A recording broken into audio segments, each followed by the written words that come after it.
Team motivation. Motivation is defined as the inner drive that directs a person's behavior towards a goal.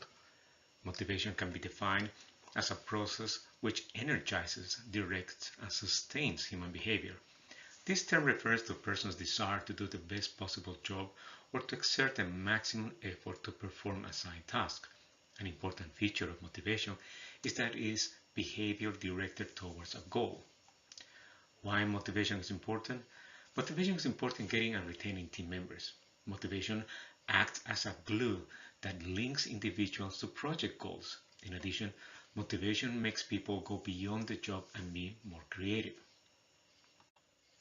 What are the consequences when a team is not motivated? Here are some of the major effects of not paying attention to the invisible energy of motivation in your project. Lack of motivation leads to an increase in staff turnover and increases the cost of hiring new staff. An unmotivated team has poor performance, and that leads to an increase in conflicts and issues. Additionally, an increase in delays and cost overruns caused by the team that is not giving its best. All of that will have an impact on the project and the achievement of those objectives. In its simplest form, the motivation process begins with a need, an individual's perception of a deficiency. This need creates a tension that drives a person's decision to satisfy them and to follow a particular course of behavior. If a person's chosen course of action results in the anticipated outcomes and rewards, that person is likely to be motivated by the prospect of a similar reward to act the same way in the future when another need is perceived. Before you start thinking about motivating your team, you need to understand the leading motivation theories. While there is no single, universally accepted theory of how to motivate your team, these theories will teach you how to use them. The motivation theories are divided into three groups: content, process, and reinforcement theories. Content theories focus on individual needs in explaining job satisfaction, behavior, and reward systems. Process theories attempt to explain how behavior is energized, directed, sustained, and stopped. Reinforcement theory looks at the relationships between behaviors and their consequences.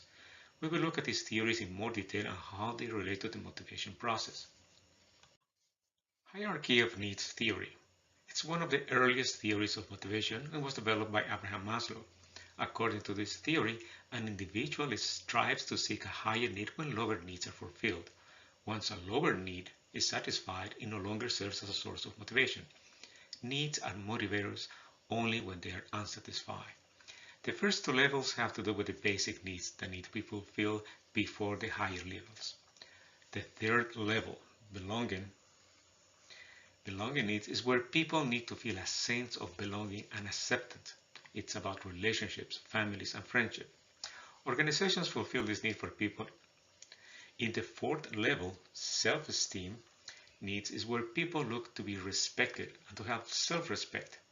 In the top level, self-actualization, this level of need pertains to realizing the person's full potential. These three levels are the levels that a project leader can have some influence. The two-factor theory. Frederick Herzberg developed the two-factor theory. The first factor comes from outside the person. They include pay, job, security, work conditions, benefits, and relationships. These factors are related to meeting lower-level needs. The second factor comes from within the person through work itself. They include achievement, recognition, challenge, and advancement. They relate to meeting higher-level needs and are better at motivating than extrinsic factors. Herzberg argued that providing extrinsic motivators will keep people from being dissatisfied, but will not make them more motivated. You have to focus on intrinsic motivators instead. Equity theory. This theory was developed by John Stacey Adams. Equity theory suggests that if the person perceives that the rewards received are equitable, that is, fair or just in comparison with those received by others in similar positions or in outside the organization, then the person feels satisfied. Adams asserted that people seek to maintain equity between the inputs that they bring to a job and the outcomes that they receive from it, against the perceived inputs and outcomes of others. If the team perceives that organizational decisions and managerial actions are unfair or unjust, they are likely to experience feelings of anger and resentment. As a project leader, your job is to make sure that you treat all team members fairly if they are to work together, and that rewards or benefits they receive is similar to other similar jobs. Expectancy theory. This theory was developed by Victor Broom. This theory separates effort, which arises from motivation, performance, and outcomes. Expectancy theory proposes that people are motivated when they believe they can accomplish a task. Then they will get the reward, and the rewards for doing the task are worth the effort. All three conditions must be met for motivation to take place. As a leader, you have to define clear performance objectives. Tie reward to performance. Rewards must have a value for it to be a motivating factor. Goal setting theory. This theory was developed by Edwin Locke. This theory states that clear goals and appropriate feedback motivate employees. He went on to highlight that working towards a goal is also a major source of motivation, which in turn improves performance. The two most important findings of this theory are setting specific goals, for example, get more than 80% correct, and that generates higher levels of performance than setting general goals like try hard or do your best. The goals that are hard to achieve are linearly and positively connected to performance. The harder the goal, the more a person will work to reach it.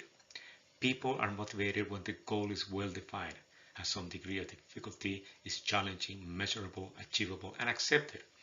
Achieving the goal provides satisfaction and reinforces the motivation process. As a project leader, you need to set goals that are not too easy or goals that are too difficult, since they don't motivate or improve the performance. There are common factors to avoid when trying to inspire, motivate, and leading your team. These are known as the demotivating factors. Poor communications, which is limited communications or confusing communications. Lack of clear goals and direction, which is uninteresting work, people that are not being stimulated by the work they do. Unfair treatment and rewards are not used fairly, and poor feedback and failure to recognize achievement. Some final considerations regarding team motivation and as your role as a project leader. The team should be given challenges, which must be difficult but achievable. The team should be provided with growth opportunities. The team should have a supporting structure. The skills and competencies of the team members should be fully utilized. You need to provide praise and recognition to the team and individuals consistently. Understanding what motivates your team is an important factor that will increase their ability to perform and work as a team.